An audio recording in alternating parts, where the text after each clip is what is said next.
Jack. Yeah. She thought she was being sneaky, but what she didn't know was that I had learned about all of this from a colleague of hers who was disgusted by what was happening. I made my plans and got ready. Fortunately, I had time to manage the anger and prepare for what was about to unfold. It would all kick off tonight, right after dinner. Kayla, tonight then? Mary, my friend, inquired. Yeah. I'm finally going to do it. I'll wait until after dinner, hand him a beer, and then I'll fill you in on what happens. I replied. Just remember to stay strong. He won't like it, but you have to remain firm. I'll keep that in mind just as we discussed. He doesn't have a choice. This is how it's going to be, and if he truly loves me, he'll let me do this for my happiness. That's right. Just be prepared for him to yell and scream. He'll resist, but eventually, he'll come to his senses and accept the new reality. It's crucial that you stay calm but firm.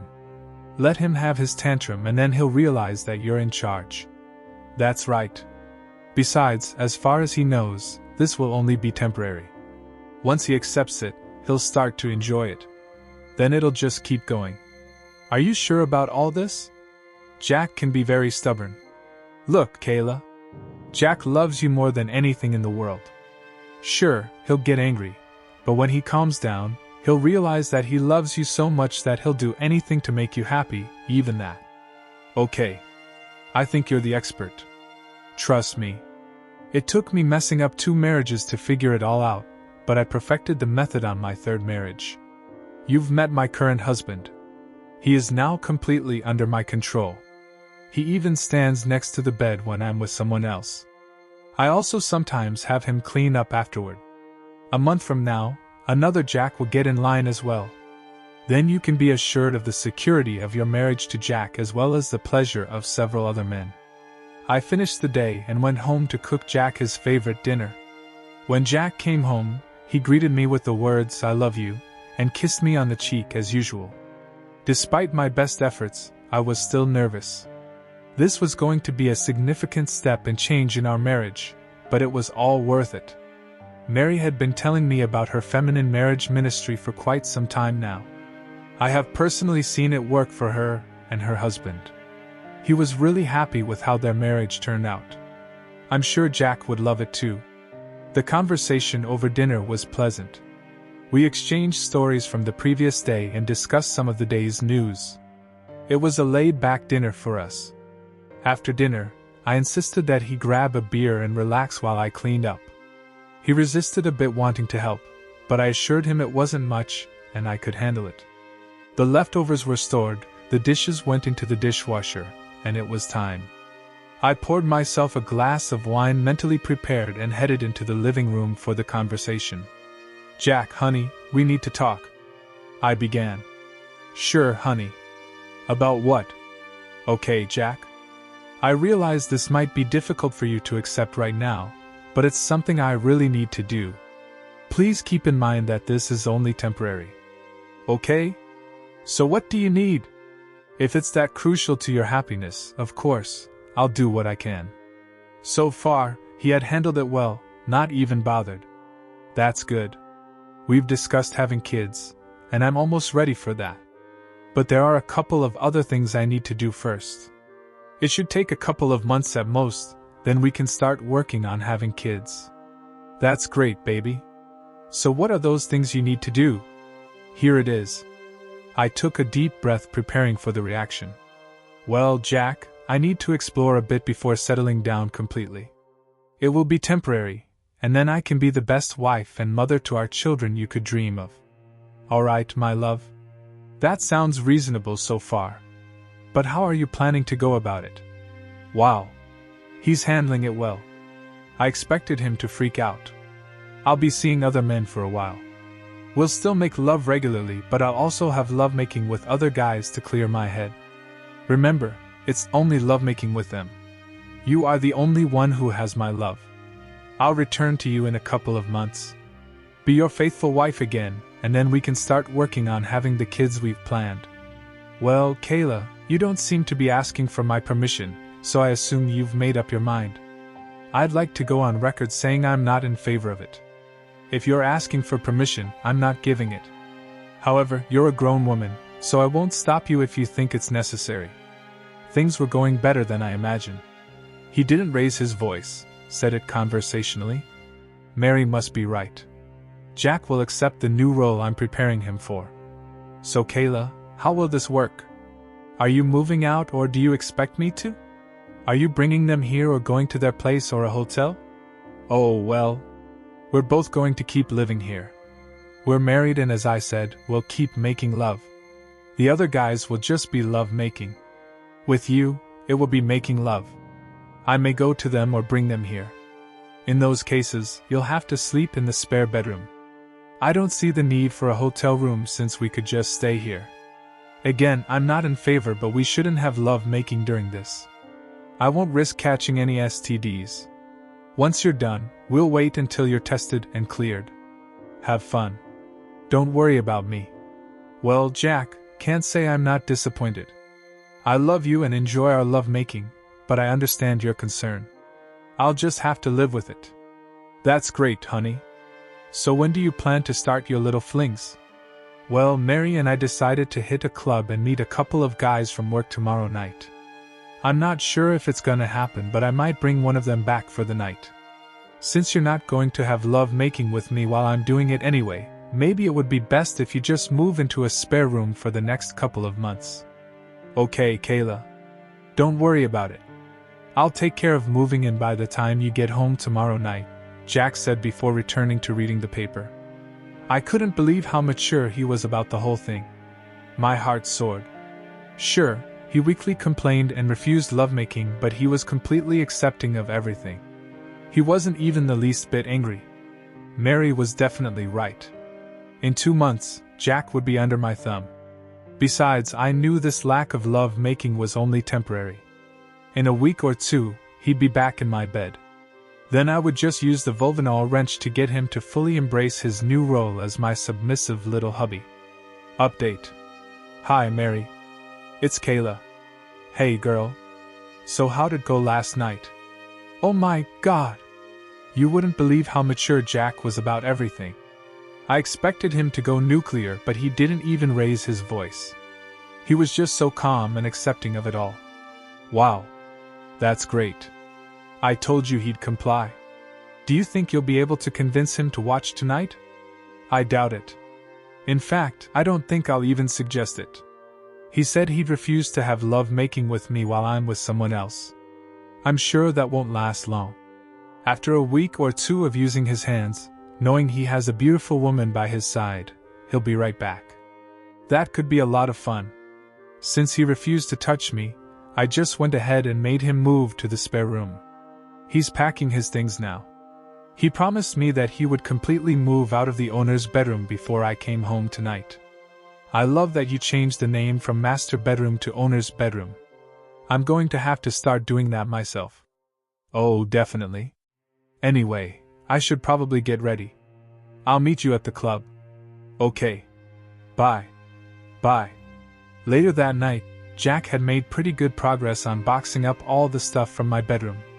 I wasn't sure why he really needed to pack when he could just carry armfuls of stuff down the hall, but he explained that it was better that way. It would be less walking and he could go through everything and leave the things he really didn't need in boxes to get rid of. I guess that made some sense, but I was too busy getting ready to pay attention. He did say how seductive I looked in my underwear, garter belt, stockings, and 5-inch loafers. He said nothing when I wore the little red cocktail dress I got for our 5th anniversary last year.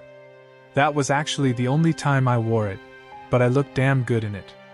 I informed Jack that I was going out and expected to return around 1 a.m.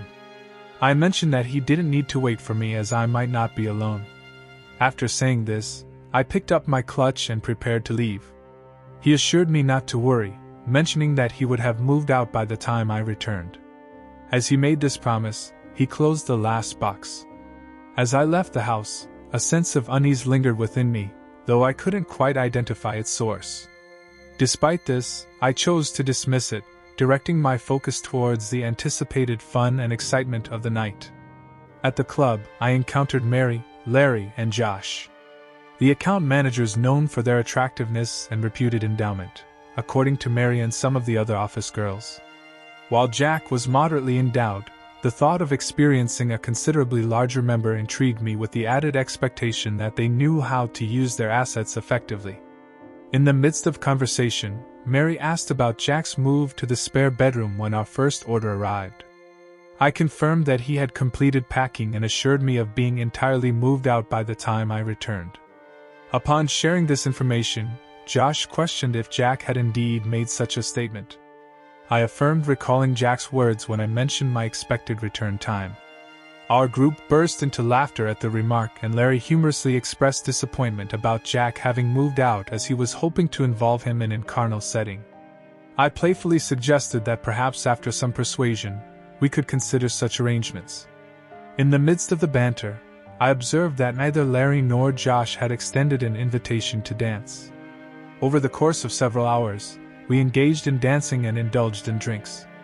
I danced with both of them on multiple occasions, particularly during slow songs where we embraced closely, feeling their hardnesses against me. Throughout the night, their hands remained on my backside. Later, Mary and I took a break and went to the ladies' room to discuss the conclusion of the night. We decided the outcome of the ride home through 3 rounds of rock, paper, scissors, resulting in me driving Josh and Mary accompanying Larry. Upon arriving at the house, I led Josh through the front door, noticing that it was dark inside. I assumed Jack had retired to bed by then, reassuring myself that everything was in order. Anyway, we didn't need him watching.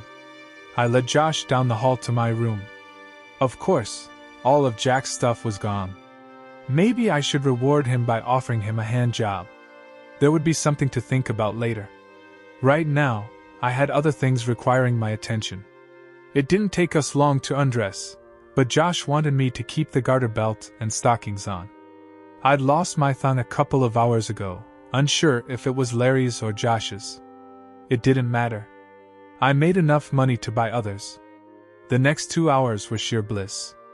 We started with start position, then switched to another one to avoid exhaustion too quickly. We finished that round with cowgirl. After a brief rest, I enjoyed when he spanked my ass while I rode him. Maybe I'll let Jack do it on his birthday or our anniversary, but it wouldn't happen again. I'd save it for my other lovers. We ended up in the shower before going to bed, and again when we woke up the next morning. After that, Josh had to leave for his wife and kids. So I put on my robe and went to get some coffee. I felt a bit let down that Jack hadn't brewed coffee yet, considering it was already past 9 o'clock. Typically, he'd be up for an hour by now. I planned to address it with him later. I mean, would it hurt him to make me coffee and breakfast, especially after I stayed up late? So much for the handiwork I was going to offer him as a reward for moving into the spare bedroom while I was away. After devouring my breakfast bagel, I headed to the shower and got dressed. The warm water did wonders for soothing my sore muscles. Since I had no plans for the day, I opted for my old shorts and a t-shirt. As I was only going to be around Jack, I wore a functional bra and an old pair of regular underwear. Just as I finished tying my hair into a ponytail, the phone rang. "Hey, girlfriend." It was Mary. "Hey, seductive thing. So how was Josh last night?" "He was amazing. It was exactly as I thought it would be." "Speaking of Jack, what was his reaction this morning?" "I don't know. I'm a little angry because he seems to be asleep. I was disappointed that he didn't make me breakfast and coffee this morning. I was thinking of offering him a part-time job for being moved to the spare room, but now, I don't think so." "Yes. Make sure he knows how disappointed you are and what you expect from this moment. Continue to be aggressive with him, but make sure you give him small rewards when he does something good. This will give him incentive to try harder. I'm actually starting to get angry that he still hasn't gotten up. Wait a minute while I get his lazy ass out of bed." I walked down the hall to the spare bedroom and pounded on the door, shouting his name. No response. I tried again, still no answer. Finally, I turned the knob and swung the door open. "Oh crap!" I exclaimed. "What's wrong?" Mary asked on the phone. "Jack isn't in the spare bedroom. His clothes aren't even in the closet. Wait, I said, running through the house. Crap. His truck is gone, as are all his tools. That little stirring in the back of my head was starting to take shape. Oh no. I gasped. What? What is it? Mary asked. Jack moved out. Now I understood what he was talking about. He never said he would move his stuff into the spare room. He only said he would move his stuff out of my room. Then he said he would move in before I returned. I thought he meant he would move out of my room, but he meant he would move out of the whole house. Crap. I need to call him and find out where he's gone. No. This is wrong. It sends him a message of weakness. You have to stay strong. Don't contact him. Let him contact you. Trust me. Right now, he's just having a little tantrum. In a couple of days, he'll come crawling back to you. This is actually a very good thing. Now you have a reason to punish him and make him beg to do something for you to let him come back. It speeds up the process. I bet you could even let Josh or Larry knock you up and make Jack raise the baby. Are you sure about that? I'm sure. Look what my husband does for me. Well, I have to admit, you've been right so far. Of course I am. Oh, and Larry wants to meet you in the supply closet at work for an hour on Monday. Can we really get away with that? Sure. At least half the girls are doing it. It's so bad I have to do it on a schedule. I'll email you the meeting time. Just put it down as an appointment somewhere else. Don't worry about it. The boss never goes there, and everyone who needs something there knows to ask me before going to get something. We continued our conversation for a bit longer before ending the call. I must confess, I felt a bit uneasy about Jack's move. Despite my actions, I genuinely love him and envisioned spending my life with him. Mary's portrayal of a feminine lifestyle sounded appealing, offering me the opportunity to explore various men. Eventually, I plan to give up other relationships, but Jack will remain my devoted and submissive spouse. Perhaps in a few years I can negotiate with Jack to let me tie him down in exchange for ceasing involvement with other men. Of course, this will only happen when I'm ready to give it up, and he doesn't need to know that. Yes. I could use binding as a condition for his return. I need to consider that. Regardless, I needed to recover from the previous night and brace myself for a demanding day at work tomorrow. I shrugged it off, prepared a simple dinner, enjoyed a glass of wine, and went to bed. Throughout the week, there was no word from Jack. Mary assured me it wasn't entirely unexpected and predicted he would contact me soon. The longer he stayed away, the more conditions I could establish for his return. This week, I'd been meeting Larry, Josh, and a couple of other attractive guys in the pantry every day, with a double-team session with Larry and Josh scheduled for this afternoon. On Friday morning, during our break around the coffee machine, Larry, Josh, Mary, and I engaged in conversation. Suddenly, a professionally dressed woman approached and inquired if we were Kayla Adams, Mary Morgan, Josh Johnson, and Larry Jones. After introducing ourselves, she handed each of us an envelope, and quickly took pictures with a small digital camera. She mentioned that we had all been served and then headed towards our boss' office. I called after her asking what it was about, and she responded in a sweet southern voice that she was paid to distribute them as a joke, not to read them. She entered the boss' office without knocking. Less than a minute later, she cheerfully left the building wishing us a good day. Simultaneously, we opened our envelopes, discovering divorce papers citing spousal cheating as the reason. I was frozen in shock. Josh and Larry's phones rang shortly after, their wives having received proof of their infidelity. Their belongings were about to be tossed out, and they were to take turns sleeping. Divorce papers were imminent. Our boss's voice boomed from the office, expressing frustration. He suddenly appeared in the doorway, yelling loudly enough for the entire office to hear. He called for Adams, Morgan, Johnson, and Jones to come into his office immediately. A sense of foreboding settled over me as we walked past him with bowed heads and entered his office, the door slamming behind us. Once inside, he conveyed his discontent, emphasizing that the situation was beyond just bad. He demanded an explanation while waving a manila envelope, but none of us dared to speak. He proceeded to inform us that the company was facing a lawsuit for not adhering to the moral code outlined in our employee handbook. He questioned whether any of us could fathom the reason behind such legal action. Once again, we found ourselves unable to respond.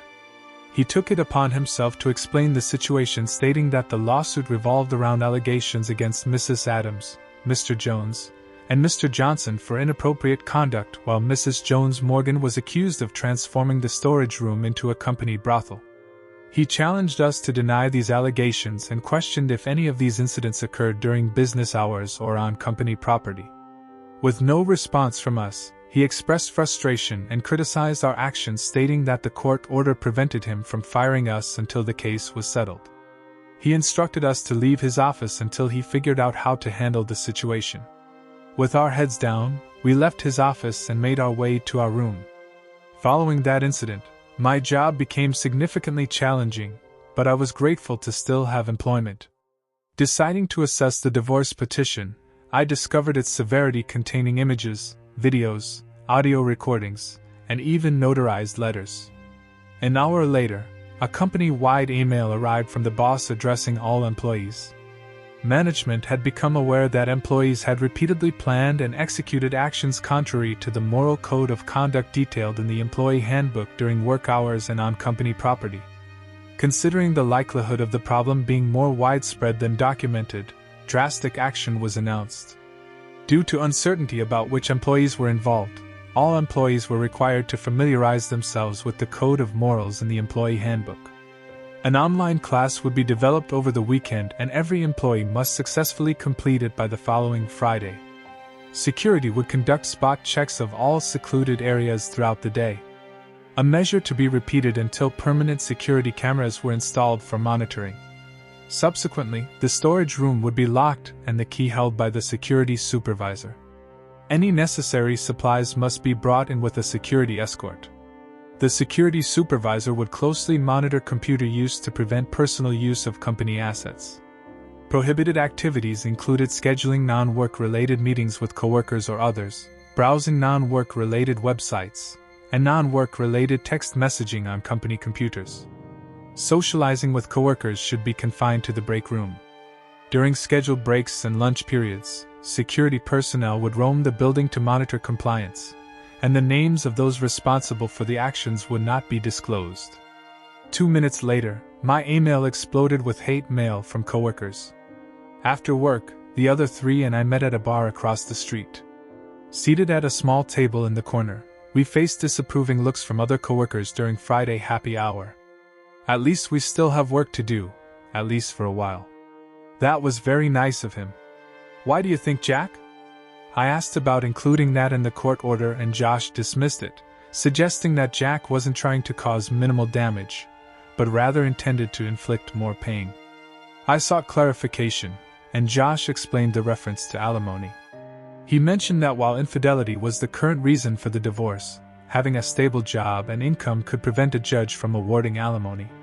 He cautioned against the risk of not finding another job if laid off, potentially convincing a sympathetic judge to provide financial assistance.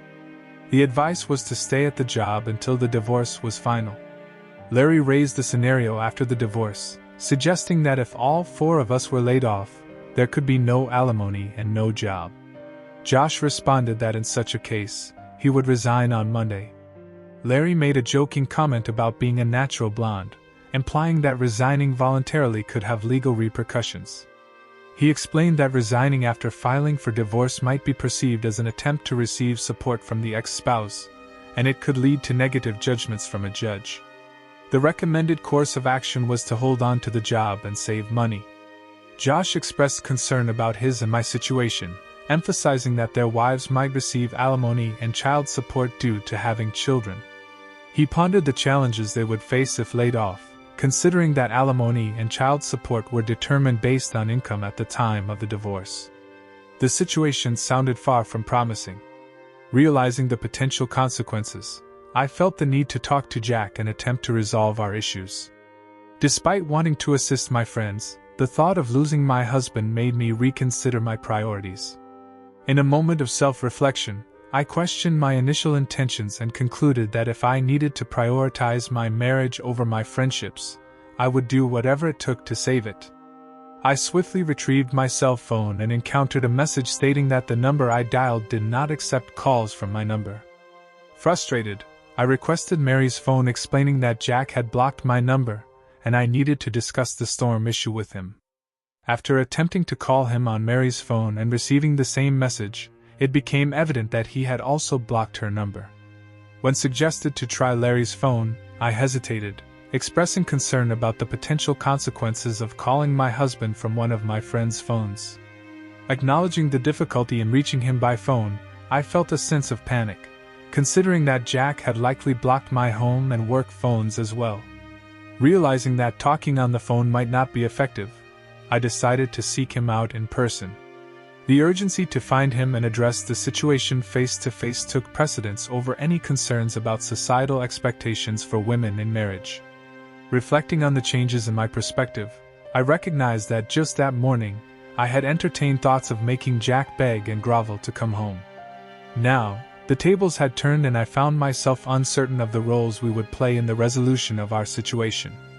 I picked up my phone and started going through my contacts. Sure enough, at least one of his friends knows where I can find him.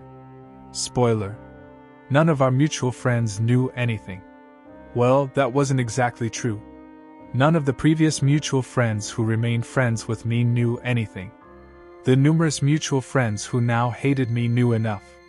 Unfortunately, while they had no reservations about letting me know they knew where I could find him, they defiantly refused to reveal that information to me. I was met with laughter when I asked if they'd give him a message from me. I had just dejectedly finished my last call and fourth drink. That's when Josh showed his intelligence. Yes, it was said sarcastically. Maybe it was just my mood or the result of the differences between how a woman thinks and how a man thinks. Perhaps some of you will think that what Josh suggested was really brilliant. Me? I don't think so. Well, Josh began, since our lives are already messed up, why don't we go to Kayla's and spend the whole night as a foursome? We've already been carnal, so we can take advantage of that and have a night of passion. He thought that was sound logic. Maybe to him, but I just received a big dose of common sense. Of course, if there's nothing left to lose, there might be something to think about. Personally, I think Jack and I still have a tiny chance. That tiny chance would evaporate faster than a drop of water on the surface of the sun if I took everyone into the house and had a late-night gathering with them. I politely declined and offered to let Mary take them home. I had a husband I was trying to get back. I tried everything to find Jack. On weekends, I drove around motel parking lots for hours looking for his truck. I drove past all his friends' houses at different times to see if his truck was there. I even tried to follow his best friend. When I saw him leaving his house, hoping he would go to where Jack was, it was all in vain. Monday morning, I camped across the street from his work. Everyone came in, but Jack never showed up. I waited another hour. Still nothing. Even though I was already late for work, I didn't care. Screw it. They weren't going to fire me right now anyway, and I'd still get fired after the settlement, but that didn't matter. I got out of the car and headed for the office. I saw that the door to Jack's office was closed, so I asked the receptionist if Jack was here. She told me he was gone for 2 weeks. Crap. The boss threw me an angry look when I walked in 2 hours late. I didn't care. All the phones I could have used are blocked. His friends refused to help. I can't even get a message to him at work. I have no idea where he is, so I can't show up on his doorstep. Mail is not an option because I have no idea where to send it. What are my options? Email. He always checks email. I just have to hope he doesn't block my emails. No problem with attempting Jack. No excuses. Won't waste time trying to provide one. I've contracted the fool's disease. My decision, not blaming Mary. It was wonderful hearing her talk about women's marriage. No idea why I thought there was a chance she'd accept. Should have known better. Sorry for needing a wake-up call, but now I'm awake. I want you to know I'm deeply embarrassed and regret my actions. I understand you may not accept it. Jack, despite my recent actions, I truly love you completely. You did nothing wrong. It was me being an incredible idiot and selfish. Jack, my love. Even though I don't deserve it, I beg you to forgive me. I need to come back and I'm willing to give you anything. I realize the foolishness of trying to create FLM, but I'd be thrilled to be part of MLF. Yes, Jack. I'm giving you my soul and you're just. Do not forget to support us with a like and subscribe to the channel. See you in the next video.